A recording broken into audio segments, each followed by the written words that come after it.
Assalamualaikum warahmatullahi wabarakatuh. Para penonton, apa kabar semuanya? Mudah-mudahan malam hari ini semua sehat. Amin ya rabbal alamin. Kita jumpa lagi ya. Malam hari ini kita tausiah menguraikan masalah kiblat dan salat. Karena setiap salat pasti menghadap kiblat. Kalau tak menghadap kiblat, salatnya tidak sempurna. Bismillahirrahmanirrahim. Alhamdulillahirabbil alamin. Wa bihi nasta'in wa ala umurid dunya waddin. Wassalatu wassalamu ala asrafil anbiya'i wal mursalin. Sayyidina wa maulana Muhammadin wa ala alihi wa sahbihi ajmain. Amal. Wa qalu subhanaka la ilma lana illa ma 'allamtana innaka antal alimul hakim. Rabbi shrah li sadri wa yassir li amri wa uqdatan min lisani yafqahu qawli la haula wala quwwata illa billahi al-'azim sadaqallahu al-'azim. Para hadirin jamaah rahimakumullah. Marilah kita sekarang sama-sama mengucapkan puji serta syukur kita kepada Allah Subhanahu wa taala karena mana pada malam hari ini kita masih disehatkan badan, diberi umur, tapi hidayahnya sehingga kita dapat berkumpul kembali di tempat yang sama ini. Tak lupa selawat serta salam kita persilahkan kepada junjungan kita Nabi besar Muhammadin sallallahu alaihi wasallam dan juga kepada para sahabat-sahabatnya dan pengikut-pengikutnya tabi'in yaumul kiamah. Malam hari ini insyaallah kita akan membahas atau menguraikan masalah kiblat dan salat. Allah Subhanahu wa taala bae maulah surga itu.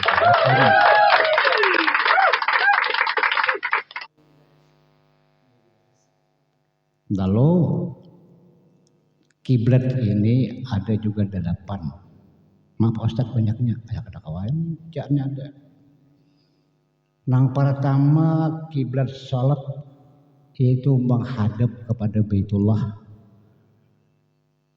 Jadi jangan tahiring kita lah. Bila tahiring itu jauh lama kada sah sembahyang.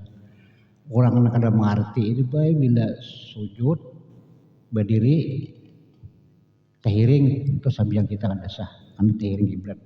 Kecuali ujur, bila ujur itu kan maafkan ya. Nah lain kalau di Makkah itu kan di Baitullah itu sudah tertentu ada tuh hadap kemana kalau itu. Ada kita di kampung ini belum hadap kiblat sembahyang.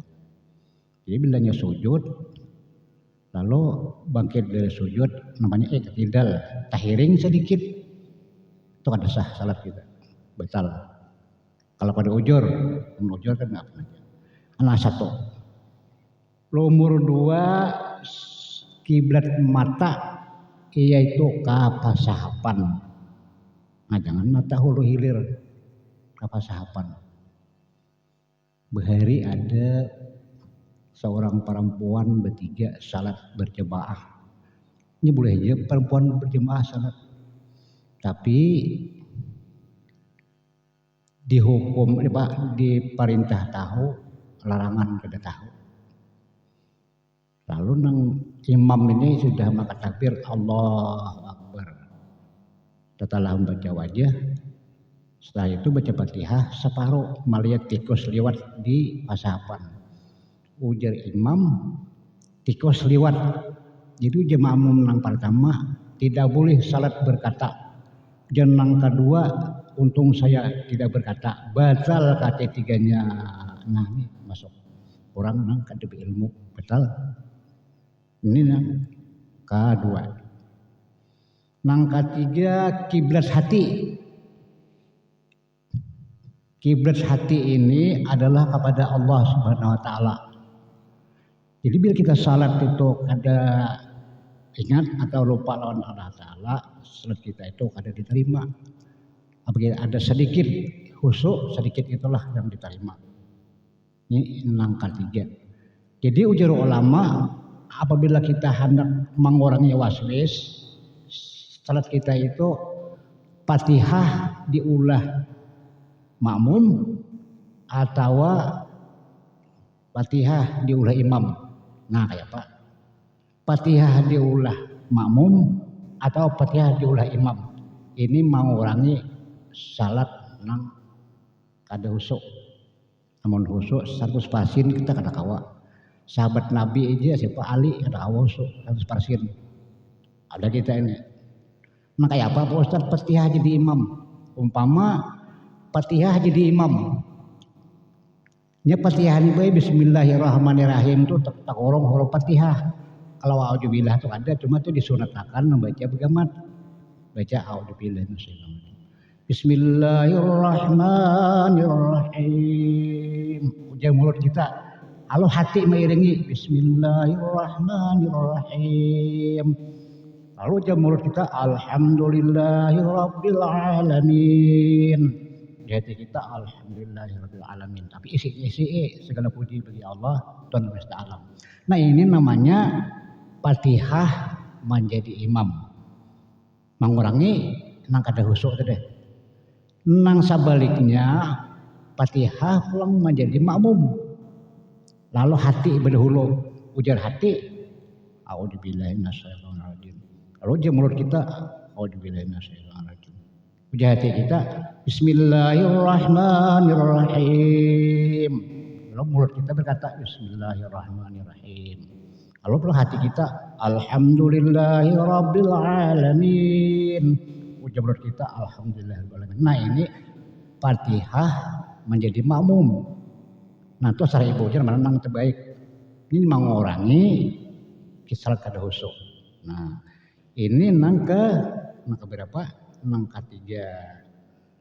Nang keempat kiblat jari. Nah kiblat jari. Jadi bagi laki-laki syarat ini diukur sakilan jaraknya. Jangan tadi rangkang. Jari batis ini menghadap ke kiblat. Jangan sisi itu hendak. Kalau perempuan ganggam ukurannya seganggam minana. Kurang lebih setabah jarak batis kiri dan kanan. Kalau laki-laki jarak batis kiri dan kanan sakilan. Dan jari batis hadapakan juga kiblat. Jangan tabi rangkang. Tabi rangkang itu tuh orang nggak ada belajar. Nah, ini nang keempat. Nang kalimat kiblat hatib adalah ke makmum. Kiblat makmum adalah ke hatib. Ada mau orang jadi hatib membelakang. Nang ketujuh kiblat guru adalah ke murid. Kiblat murid adalah ke guru. Nah 8. Jadi kita nih kiblat ada 8.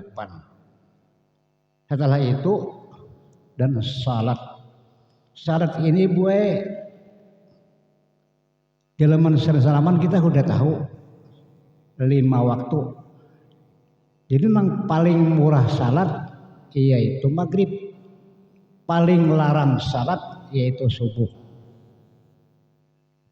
Jadi salat maghrib ini laksana orang bejol kain itu kasubuhan. Makanya bila maghrib dilanggar di masjid yang paling banyak kekanakan. Karena ini kawa menukar kayak berpakaian itu murah. Bila isya kurang dah, karena tuh harganya udah larang. Apalagi subuh. Nah, jadi ujar ulama apabila hendak melihat orang Islam di waktu hari raya Idul Fitri dan hari Idul Adha, banyak tuh manusianya kada buat masjid orang Islam. Tapi bila hendak melihat orang yang imannya tipis di waktu subuh. Nah, para hadirin rahimakumullah. Jadi salat yang paling larang adalah subuh.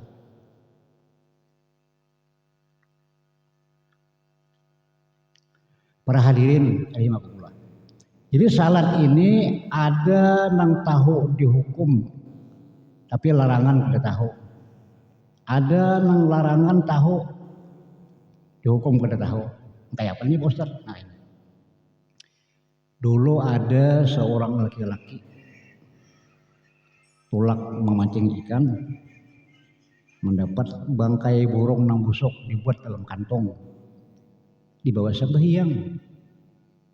Seminggu sembahyang bangkai burung masih dalam kantung. Dia selama seminggu itu salatnya kada sah karena ada bangkai di kantung, bangkai itu najis.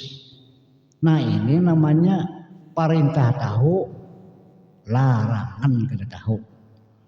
Nang kedua larangan tahu, perintah kada tahu. Kayak apa ini? Mendengar kabar, kalau belajar kadang makanya kita kada boleh dengaran. Ujar Allah Ta'ala bila kada sembahyang sawaktu hukumannya 500 tahun dan sembahyang sayang semalaman jumlahnya 17 rakaat. Jadi ini boleh sembahyang sekali 17 rakaat salam selesai dah. Subuh kada, salat zuhur kada, asar kada, maghrib kada, isya kada, karena udah sembahyang 17 rakaat. Nah ini namanya larangan tahu, perintah kada tahu. Nah, para hadirin jamaah rahimakumullah.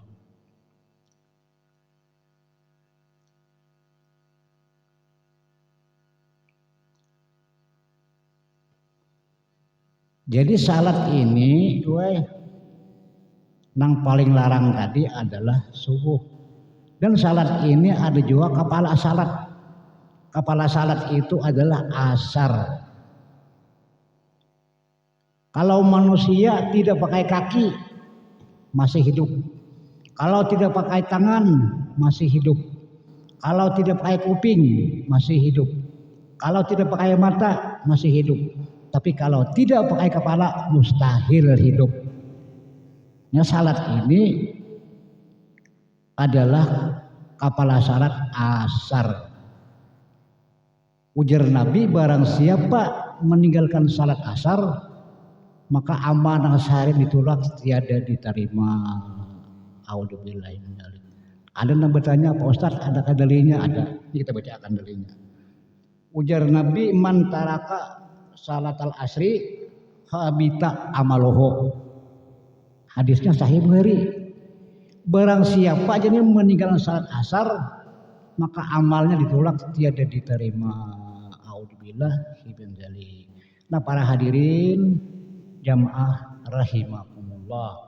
Mudah-mudahan kita semuanya jangan salat asar ditinggalkan. Karena salat asar itulah kepala salat. Bila kada berkepala nang apanya aja boleh kada mau hidup. Nah, mudah-mudahan nah, ini sajalah yang dapat diuraikan. Terima kasih atas segala perhatian. Mohon maaf atas segala kekurangan. Usikum menafsi bitaqwallah. Wassalamualaikum warahmatullahi wabarakatuh. Bye bye.